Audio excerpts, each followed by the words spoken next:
വൈദ്യുതി പോസ്റ്റുകളിലെ പരസ്യ ബോർഡുകളും പോസ്റ്ററുകളും നീക്കാൻ KSEBയുടെ നിർദ്ദേശം. ഏപ്രിൽ 15 വരെയാണ് സമയം. അടിയന്തരമായി മാറ്റിയില്ലെങ്കിൽ പിഴ ഈടാക്കുമെന്നാണ് നിർദ്ദേശം. കേരളത്തിലെ ജനകീയ സമരങ്ങളെയും തെരഞ്ഞെടുപ്പുകളെയും ഒക്കെ താങ്ങി നിർത്തിയതിൽ നിർണായക പങ്ക് വഹിച്ചതിലൊന്നാണ് ഇത്തരം ഇലക്ട്രിക് പോസ്റ്റുകൾ, അല്ലേ? സാധാരണ രീതിയിൽ നമ്മൾ യാത്ര ചെയ്യുമ്പോൾ ഇലക്ട്രിക് പോസ്റ്റുകൾക്ക് മേലെ ഇത്തരം പോസ്റ്ററുകളും നോട്ടീസും ഒക്കെ കാണുന്നത് സർവ്വസാധാരണമാണ്.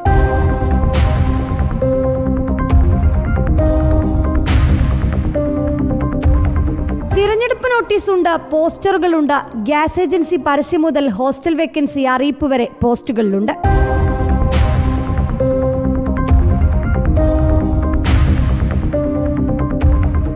ഇനി അങ്ങനെ പോസ്റ്റിന്റെ മേലെ ഒരു പോസ്റ്ററും വേണ്ടെന്നാണ് KSEBയുടെ തീരുമാനം.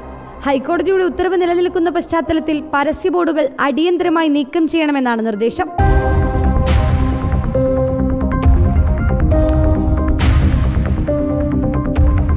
ഈ മാസം 15-നാണ് അവസാന തീയതി.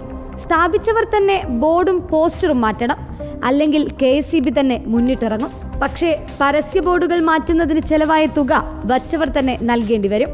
അറിയിപ്പ് കിട്ടിയിട്ടും ഇടപെട്ടില്ലെങ്കിൽ പിഴയും ഉറപ്പ്. റിപ്പോർട്ടർ, തിരുവനന്തപുരം.